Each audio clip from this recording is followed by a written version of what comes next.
ಜಿಲ್ಲಾಧಿಕಾರಿ ಕಚೇರಿಯಲ್ಲಿ ಸಾರ್ವಜನಿಕ ಕುಂದುಕೊರತೆ ಅಧಿವೇಶನ ನಡೆಯುತ್ತಿದ್ದಾಗ ವಿಶೇಷ ಚೇತನ ವ್ಯಕ್ತಿಯೊಬ್ಬರು ಸಿಬ್ಬಂದಿ ಬಲವಂತವಾಗಿ ಹೊರಗೆ ಕರೆದೊಯ್ದ ಘಟನೆ ಕ್ಯಾಮೆರಾದಲ್ಲಿ ಸೆರೆಯಾಗಿದೆ.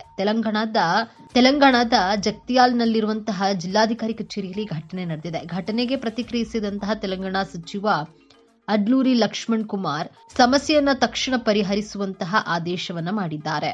ಜಿಲ್ಲಾಧಿಕಾರಿ ಕಚೇರಿಯಲ್ಲಿ ಸಾರ್ವಜನಿಕರ ಕುಂದುಕೊರತೆ ಅಧಿವೇಶನ ನಡೀತಾ ಇದ್ದಾಗ ವಿಶೇಷ ಚೇತನ ವ್ಯಕ್ತಿಯೊಬ್ಬರನ್ನ ಸಿಬ್ಬಂದಿ ಬಲವಂತವಾಗಿ ಹೊರಗೆ ಕರೆದೊಯ್ದಂತಹ ಘಟನೆ ಕ್ಯಾಮೆರಾದಲ್ಲಿ ಸೆರೆಯಾಗಿದೆ. ತೆಲಂಗಾಣದ ಜಗ್ತಿಯಾಲ್ನಲ್ಲಿರುವ ಜಿಲ್ಲಾಧಿಕಾರಿ ಕಚೇರಿಯಲ್ಲಿ ಘಟನೆ ನಡೆದಿದೆ. ಇನ್ನು ಈ ಘಟನೆಯ ವಿಡಿಯೋ ಸಾಮಾಜಿಕ ಜಾಲತಾಣದಲ್ಲಿ ವೈರಲ್ ಆಗಿದ್ದು ಅನೇಕರಿಂದ ಆಕ್ರೋಶ ವ್ಯಕ್ತವಾಗಿದೆ. ವಿಶೇಷ ಚೇತನ ವ್ಯಕ್ತಿಯನ್ನ ಮಲ್ಲಾಪುರ ಮಂಡಲದ ಮುತ್ಯಂಪೇಟ ಗ್ರಾಮದ ರಾಜಾ ಗಂಗಾರಾಮ್ ಎಂದು ಗುರುತಿಸಲಾಗಿದೆ. ರಾಜಾ ಗಂಗಾರಾಮ್ ರವರು ಕಳೆದ 8 ವರ್ಷಗಳಿಂದ ತನ್ನ ಮನೆಗೆ ರಸ್ತೆಗಾಗಿ ಬೇಡಿಕೊಳ್ತಾ ಇದ್ರು. ಈ ಹಿಂದೆ ತಮ್ಮ ದೂರನ್ನ ಜಿಲ್ಲಾಧಿಕಾರಿ ಸತ್ಯಪ್ರಸಾದ್ ರವರಿಗೆ ಸಲ್ಲಿಸಿದ್ರು.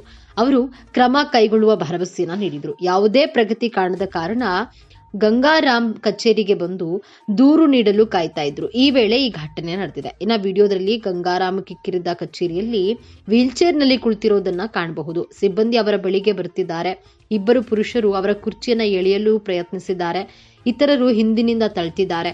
ಇದರಿಂದ ಅವರು ನೆಲದ ಮೇಲೆ ಬೀಳುವಂತಾಗಿದೆ. ಆದರೆ ಡಿಸಿ ಅಲ್ಲಿ ನಿಲ್ಲದೆ ಮುಂದೆ ನಡೆದುಕೊಂಡು ಹೋಗಿದ್ದಾರೆ. ಇನ್ನು ಸ್ಥಳದಲ್ಲಿದ್ದವರು ತಮ್ಮ ಫೋನ್ಗಳಲ್ಲಿ ದೃಶ್ಯವನ್ನ ರೆಕಾರ್ಡ್ ಮಾಡಿದ್ದಾರೆ.